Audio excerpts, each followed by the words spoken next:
Hola comunidad de corazonpacífico.com. Aquí estamos nuevamente con ustedes para tratar otro tema. Hoy es Corazón Pacífico y sus escritores, porque vamos a tener un desfile de escritores, de intelectuales, de hombres que se han consagrado a la literatura, como es el caso de hoy, profesor, docente, semiólogo, y un hombre que conoce muy bien la historia del país y que nos sorprende gratamente con un libro a propósito de los 150 años de don Jorge Isaac, que tuvo tanto que ver con la historia del Valle del Cauca. Bueno, él, mejor que nadie, pues nos lo va a decir ahora. Y en la vida pública, política del país, Jorge Isaac.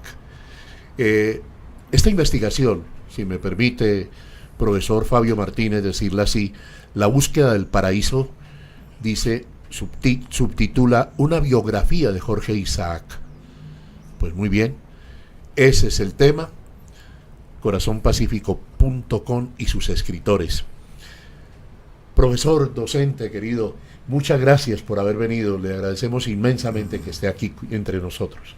Gracias a ti, Jairo, pues por este espacio tan importante y por esta emisión que tú haces ya a nivel global. Global, sí. Sí, cómo no.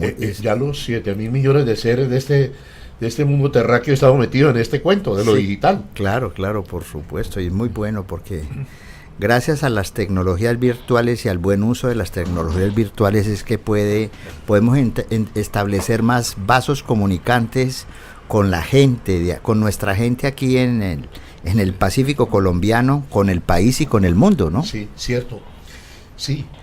Y ha dicho usted, profesor, pues Fabio, como todos saben, es profesor de la Universidad del Valle. Sí, cómo no. Universidades. Sí. Fue rector de la Universidad del Valle, sede Buenaventura. Sí, cómo no. También. Bueno, decía que antepone usted a esto de lo digital, a las redes sociales, el buen uso. Claro. Porque esto también está lleno de basura. Sí, claro, por supuesto. Sí. Lleno de mentiras, lleno de falacias, o sea, es el mal uso de las tecnologías virtuales y especialmente de las redes sociales también, ¿no? Claro. Pero eso usted que es semiólogo, yo le pido el favor y perdone, porque soy ignorante en esto, que usted me diga cuál es el asunto de la posverdad, de dónde nació eso qué es. Porque yo no encuentro sino una palabra de toda la vida que es la verdad, única. Una verdad es una verdad, se puede definir de mil maneras, pero llegamos a lo mismo, es una verdad. Pero ¿cómo así ahora que la posverdad? Sí.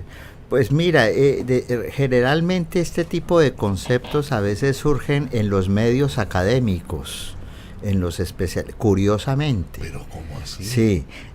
Ahora, lo que tú dices es cierto, o sea, existe es una verdad en ese sentido, y de todas maneras, si existe verdad, también existe mentira, ¿no? Porque son dos polos, digámoslo así, que hacen parte como de la misma forma de pensamiento. Yo no estoy muy de acuerdo con este tipo de categorías, ¿no? Posverdad, posmodernidad, etcétera, porque lo que hacen es de una u otra manera velar y ocultar, digámoslo así, ponerle una capa más, digámoslo así, un sedimento más a lo que es la verdad libre y objetiva en ese sentido. Sí. ¿Ya? Entonces, por supuesto, las verdades desde Aristóteles han sido relativas, ¿cierto? Han sido relativas porque no hay verdades absolutas, porque como vivimos en permanente cambio y transformación, lo que hoy es una verdad, por ejemplo, en la ciencia, ¿cierto? Ya mañana no lo es.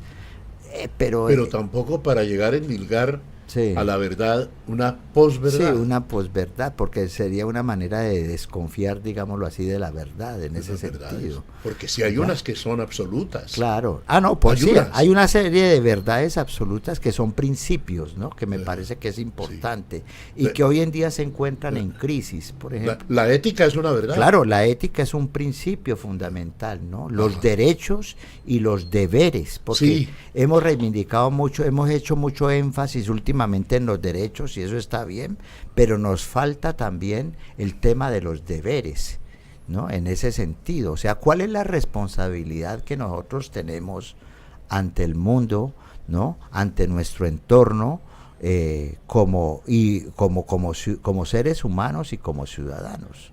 Entonces, en eso no, todo el mundo reivindica hoy los derechos, pero nadie, digámoslo así, reivindica la bandera de los deberes. Tenemos unos deberes. ¿Ya? Querido docente, y sabe, no sé si usted comparte esto, yo por moverme aquí en los medios me muevo pues a veces en centros superiores, en fin, en colegios, en la zona, en la educación media, y yo veo con preocupación que hay una tendencia a hablar mucho de los derechos todavía, Sí, sí, pero claro. poco de los deberes. Claro. Yo escucho, los niños tienen todos los derechos, sí, los tienen. ¿Y no sería bueno inculcarle también unos deberes? Claro, por supuesto. Es como en el caso del periodismo a través de las redes sociales, porque hoy en día a través de las redes, pues todo el mundo de una u otra manera es un periodista. Sí. Pero en los periódicos, digámoslo así, clásicos y en los medios clásicos de comunicación, como es la televisión y como es la radio, por ejemplo, existen consejos de redacción, ¿no? Y existen una serie de pautas, de principios, que Sí. es lo que estamos hablando Sí. yo. Entonces en las redes sociales, como No diría hay. el poeta León de Grave, todo no vale nada si el resto vale menos. Entonces por esa razón no hay deberes. Entonces el ser humano que funge, el cibernauta que funge de periodista, ¿no? Se abroga el derecho de mentir, de calumniar, de injuriar al otro, porque no existen esos deberes en ese sentido. Es importante, las redes sociales tienen que seguir siendo libres, pero tienen que manejar un nivel de responsabilidad en ese sentido. ¿Y eso quién lo puede regular, maestro? He ahí el problema, he ahí la discusión en ese sentido. O sea, los que los dueños de Facebook, porque eso es una empresa privada, eso es una multinacional. Y ese es del señor Mark Zuckerberg. Eso Pero sabe que lo nota como preocupado sí, a sí. él. No, pues por supuesto, porque se están convirtiendo en campos de batalla virtual. Claro. ¿Ya? O sea, se están convirtiendo en la antítesis, y ese no fue el objetivo fundamental cuando se crearon las redes sociales en ese sentido. Y como la gente escribe es en caliente, y en caliente se dicen la mayor parte de las barbaridades, entonces tiene que haber una especie de control, no lo llamemos control, de responsabilidad social en ese sentido. Sí, sí. ¿Ya? Y de una batalla virtual se pasa a una batalla. Claro, de real. una batalla virtual se pasa a una batalla real, y hoy en día, pues por esa razón, digámoslo así, existen los delitos virtuales. Eso es lo que la gente no se da cuenta, ¿no? Hay delitos virtuales en ese sentido. Ya, entonces necesitamos de alguna manera una legislación. Porque Sí. es que el hombre es libre, pero la libertad se tiene que, digámoslo así, la libertad tiene que ir acompañada de una responsabilidad, como seres humanos y como ciudadanos que somos, porque no somos ermitaños ni vivimos pues enmontados, como se dice, no vivimos, o sea, nosotros siempre vivimos en sociedad, en comunidad, seguimos siendo una sociedad tribal en ese sentido. Entonces, tienen que existir los derechos, por supuesto, pero también los deberes. Así es. Bueno, docente Fabio Martínez, semiólogo, escritor, profesor de la Universidad del Valle, ¿cómo ha sido este trabajo, esta búsqueda del paraíso, esta biografía de don Jorge Isaac? Bueno, mira, pues yo sé que los vallecaucanos y los colombianos y en general los ciudadanos del mundo hispanoamericano, los que hablamos la lengua española, siempre tuvimos una relación con María de Jorge Isaac, esa primera novela romántica de la segunda mitad del siglo XIX, porque pues en la escuela, en el colegio, leímos María de Jorge Isaac, ¿no? Lo que pasa es que desde digámoslo así, desde el siglo XIX hemos tenido una mirada, si se quiere, un poco lacrimógena de María de Jorge Isaac, y por esa razón las generaciones nuevas, los jóvenes de ahora, veían como con cierta resistencia a María de Jorge Isaac, pero María es algo, va más allá, digámoslo así, de la mirada lacrimógena en ese sentido. ¿Por qué será, maestro? Porque se ha catalogado como una obra, un romanticismo como bobo. Sí, ha habido como una malinterpretación del romanticismo, que es una gran corriente literaria y estética que surge en Europa, en Francia y Alemania particularmente, después del siglo XVIII. Entonces el romanticismo no solo pues no es el amor, digámoslo así, entre una pareja, va mucho más allá, ¿no? Por supuesto que el tema del amor está presente en el romanticismo, pero el tema del amor está ligado íntimamente a la muerte. O sea, el romántico es aquel que va en pos del amor hasta las últimas consecuencias. Y está también muy ligado al paisaje y a la naturaleza.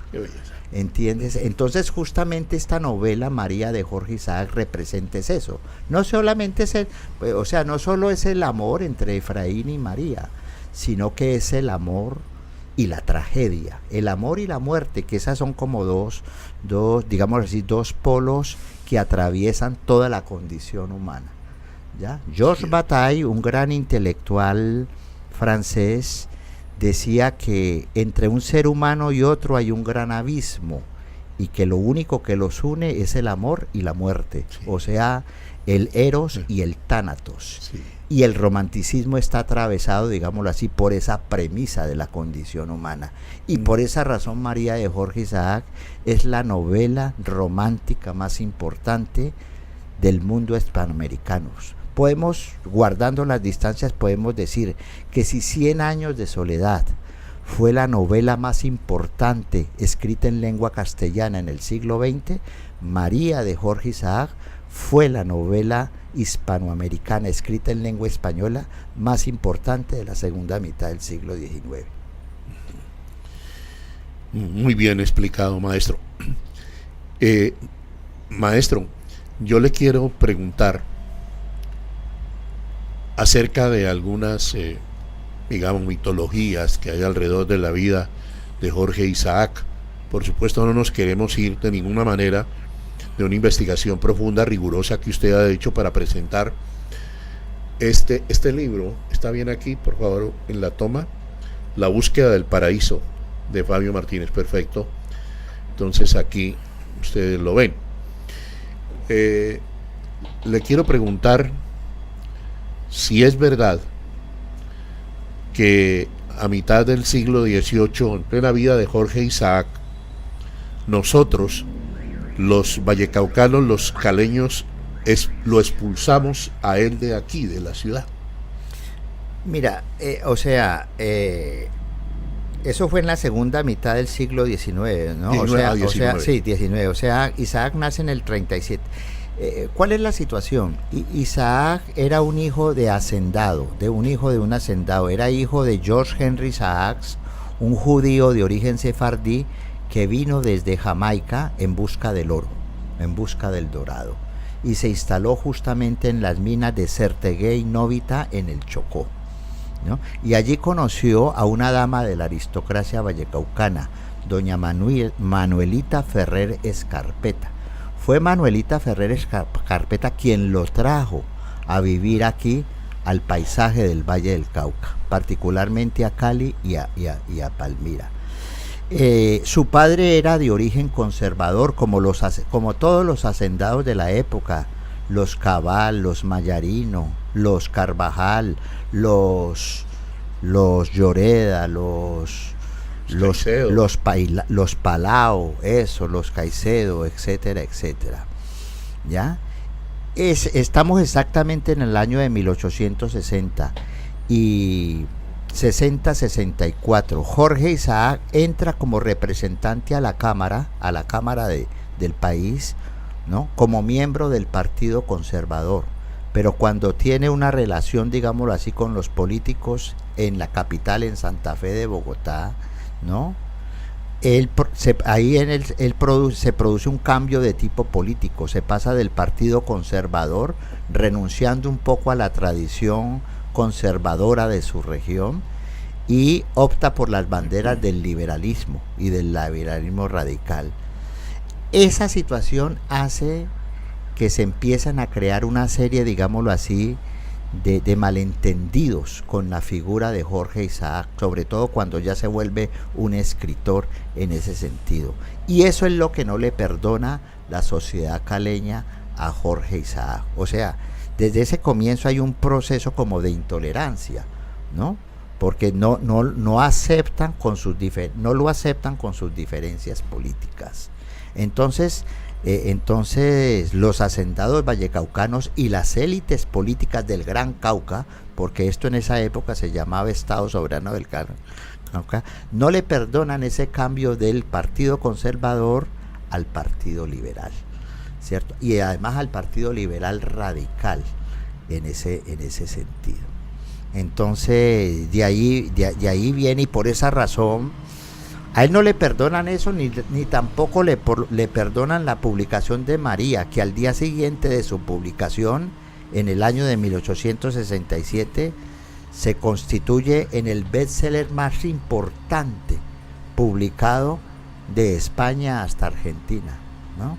O sea, hay intolerancia política por un lado, pero también hay envidia, ¿cierto? Que la envidia es una enfermedad que también nosotros heredamos de los españoles. Entonces se empiezan a burlar. Cuando sale la novela María aquí, ¿cierto? Se producen, yo lo digo allí en mi biografía, se sacan chapolas y se sacan escritos contra Jorge Isaac y contra la novela María. O sea, es un poco la ignorancia política. Por esa razón Jorge Isaac, cuando es derrotado por la Constitución del 86, claro, porque ahí se derrota el proyecto de la Constitución de Río Negro, de la cual él hacía parte, por la Constitución de Rafael Núñez, y se va pobre y enfermo. Emiro Castos, un amigo tolimense, le ofrece alojamiento en una casa cerca de de Ibagué, ¿cierto? Y él ya siente la parca muy cerca, ¿no? Y ya ha hecho todas esas investigaciones, esos viajes exploratorios por el Caribe colombiano. Él le manda una carta a un amigo diciendo que sus restos no sean enterrados en su ciudad natal, o sea, en la ciudad de Cali, en ese sentido, sino que él pide que sus restos sean enterrados en Medellín, ¿ya? ¿Habrá alguna razón de que haya escogido Medellín? Pues él tenía una relación también de amor-odio con los antioqueños, porque él incluso les hizo la guerra a los antioqueños, y por eso fue que él perdió su curul en la Cámara de Representantes. Pero al mismo tiempo él admiraba mucho el espíritu paisa, el espíritu emprendedor de los paisas, y tenía grandes amigos aquí en la ciudad de Medellín. Entonces él pide él pide expresamente que sus huesos no sean enviados a la ciudad de Cali. Sí, por aquello de el deseo que siempre acompañaba a Antioquia de ser federal. Sí, claro.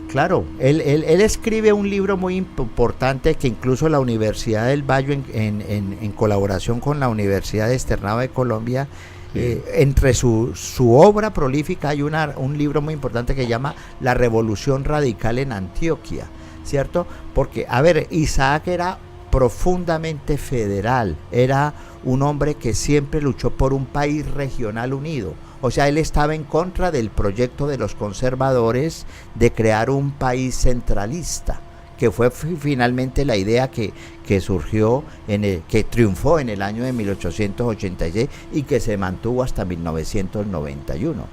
El proyecto federal fracasa, o sea, ellos quedan derrotados, ¿cierto? Ese proyecto fracasa en la batalla de la Humareda, donde los liberales pierden esa batalla en ese sentido, y jurídicamente e institucionalmente, ¿no? El proyecto regional, que debería ser el proyecto, digámoslo así, bandera del país, es enterrado en el año de 1886. Entonces él, por esa razón, tenía, digámoslo así, grandes, digámoslo así, amistades en Antioquia, pero también en el Caribe y en todo el país. Sí. Profesor, es verdad también lo que uno recoge en el sentido que el escritor político Jorge Isaac no fue muy prolijo en obras literarias, y se dice que su gran obra María, pues con ella tuvo para encumbrarse como un gran literato.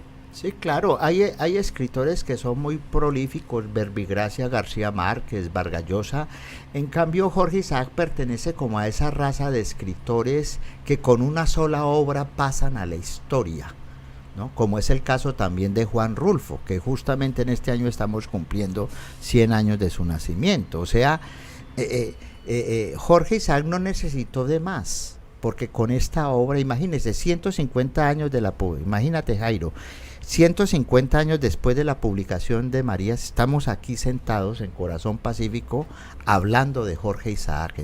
O sea, Jorge Isaac no necesitó más. Por supuesto que toda la vida, siempre, digámoslo así, el bicho de la literatura era algo que le rondaba en su espíritu, en ese sentido. Él fue poeta también, pero yo siempre he dicho que la poesía en Jorge Isaac está en la novela María, ¿no? Está en la novela María, en ese sentido. Y él ¿por qué abandonó, entre comillas, digámoslo así, la literatura? Porque fue un hombre de acción, fue un hombre que luchó, fue un político que luchó por la construcción de un país regional, por la construcción de una nación, porque se estaba en pleno proceso, digámoslo así, de construcción de una nación, en ese sentido, ¿cierto? Él justamente, pues para darle un dato aquí a los radioescuchas, ¿cierto? Él es nombrado subsecretario de Obras Públicas, ¿no? Por el Estado Soberano del Cauca, y entonces lo mandan a la región de La Víbora, que es una región que queda en la carretera al mar, en la vía hacia Buenaventura, en plena selva, y él allí empieza a escribir María de Jorge Isaac, en ese sentido, ¿cierto? Y el último capítulo lo escribe en la Casa del Peñón, aquí en la ciudad de Cali, pero él empieza a escribir la novela María en plena selva, en ese sentido. ¿Ya? Entonces, ¿la hacienda del Cerrito nunca tuvo que ver nada? No, sí tuvo que ver. O sea, la familia Isaac Ferrer tuvo 4 propiedades en la región del Valle del Cauca. La Casa del Peñón, ¿no? Sí. Que es la que queda allí sobre la avenida Circunvalar, que de todas maneras pues no es la casa original, porque eso es una casa, digámoslo así, de corte californiana. O sea, la antigua casa la destruyeron porque era una casa de adobe y de tejas españolas, y crearon allí construyeron una casa de origen californiano, en ese sentido, ¿cierto? Que hoy en día pues la quieren convertir en un centro comercial, y hay toda una polémica frente a eso, ¿cierto? Tenía la Casa del Peñón, tenía la Hacienda Manuelita, que queda, y tuvo sus haciendas principales, estaban en las mejores tierras del Valle del Cauca, entre Palmira y Cerrito. La Hacienda Manuelita, que se llama así en homenaje a Manuelita Ferrer Escarpeta, y que es el origen de la futura agroindustria del Valle del Cauca, la Hacienda Manuelita, que hoy en día devino el Ingenio Manuelita. La Hacienda La Rita, que queda cerca de la Hacienda Manuelita, ¿cierto? Y la Hacienda de la Sierra, la que tú mencionas, que es lo que hoy se llama la Hacienda El Paraíso. Y que era un lugar de recreo, en ese sentido. Entonces, él se mueve, digámoslo así, en toda esa región. Para responderte la pregunta anterior, él en los últimos 15 años quiso escribir una novela sobre Simón Bolívar, Porque claro, Isaac era un hijo de la Ilustración, ¿no? Como lo fue también Bolívar y como lo fue Antonio Nariño, ¿no? Tenían una sólida formación europea en ese sentido y por esa razón querían construir un país libre, laico y soberano. Esa era su bandera de lucha fundamental. Y estuvo haciendo, allí en mi biografía, ¿no? Reivindico, rescato una relación epistolar que tuvo con los amigos de la época, preguntando, informándose sobre la vida de Simón Bolívar, cómo vestía Simón Bolívar, cuáles eran, digámoslo así, sus características principales. Él quiso hacer una novela y escribió como 2 o 3 capítulos que reposan en la Biblioteca Nacional, una novela que se llamaba, él le puso tentativamente una novela que se llamaba Camilo, que iba a ser la vida y iba a ser una novela de carácter histórica que iba un poco a resaltar, digámoslo así, el papel protagónico que tuvo el libertador de estas repúblicas en América Latina. Pero fue un acto fallido porque fue fundamentalmente, Isaac fue un hombre de acción, ¿no? Y yo creo que fue suficiente, o sea, le pasó lo de Rulfo, ¿cierto? Que escribieron una gran obra, que ya son obras que ya son clásicas en ese sentido, ¿no? Ítalo Calvino dice que una obra es clásica cuando perdura más allá del tiempo, cuando trasciende más allá del tiempo. Y es el caso de María. Entonces es el caso de Jorge Isaac, es el caso de Juan Rulfo, y si echamos pues, volvemos hacia atrás, es el caso de Cervantes con el Quijote, ¿no? Que todavía lo seguimos leyendo, y es el caso de Shakespeare, por ejemplo. Son obras clásicas. Sí, hombre, maestro, pues me trasladé como a una cátedra suya, ¿no? Le agradezco infinitamente y seguramente la comunidad de Corazón Pacífico así también lo está. Perdón por el parangón que le voy a establecer, excúseme, pero quiero decirle o preguntarle, ¿usted ve alguna semejanza entre Romeo y Julieta y Efraín y María? Sí, claro, sí, digámoslo así, son obras, son novelas que, como lo dice el escritor Carlos Monsiváis, tienen un aire de familia. Es que nadie es original, ¿cierto? Todos de alguna manera tenemos, digámoslo así, gratas influencias del otro, claro, o de la otra, en ese sentido. Claro. E Isaac, por ejemplo, no era ajeno, digámoslo así, a la literatura de Shakespeare. Claro. Él, digámoslo así, él era hijo de un hacendado de origen judío. En su casa había una frondosa biblioteca, y ahí, entre otros libros, estaba pues Romeo y Julieta, en ese sentido. O sea, él para escribir, que incluso es una novela precoz, porque él la escribe a la edad de 27 años de edad, a los 27 años. Él ya había leído a los clásicos europeos. Claro. ¿No? Él los había leído, por supuesto, en ese sentido. Tenido mucha influencia. Claro, mucha influencia.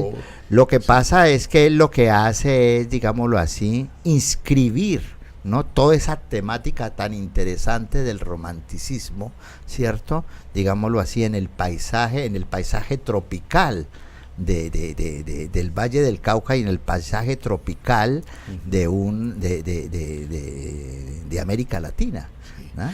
Ese romanticismo más ese paisaje que usted señala, maestro, igual poesía. Claro, eso, ahí está la poesía, tú lo has dicho muy bien, claro, por esa razón la mejor poesía que uno puede encontrar, él fue poeta y él escribió poemas muy bellos, también con un corte de tipo romántico, ¿no? Pero de todas maneras la poesía es la que está inscrita la poesía está inscrita está implícita en la novela María de Jorge Isaac. Bien. Sí. Pues no es la última vez. Aquí le queda usted cerquita, no es no pasar la calle. Sí, claro. ¿Cierto? Sí, claro, no, sí, está muy bien. Sí. Por favor, integre nuestro taller, nuestro grupo de redacción cuando pueda, maestro. Será para nosotros un privilegio muy grande. Muchas gracias. No. La búsqueda del paraíso, ¿dónde está? ¿Dónde lo pueden adquirir? Pues mira, esta comunidad? se puede adquirir en la librería de la Universidad del Valle, que queda en el en Campus Meléndez, aquí en Cali, Ya, pero sí. también Siglo de Hombre Editores distribuye todas las publicaciones de la Universidad del Valle, y yo creo que en 15 días se pueden adquirir en en la librería nacional y en las principales librerías del país. Maestro, cuando usted termina una obra como esta, una investigación, y se adentra un personaje como Jorge Isaac, ¿cuál es el resultado espiritual, intelectual y económico? Bueno, es una gran satisfacción de carácter espiritual, porque con esta obra yo siento que vuelvo a poner, digámoslo así, a circular, ¿no? Sí. A los lectores la figura, ¿no?, de Jorge Isaac, que es muy importante en ese sentido. Económico no. Yo por eso me dedicaba a la docencia universitaria, porque nunca me he hecho ilusiones con el tema de los derechos de autor, jamás.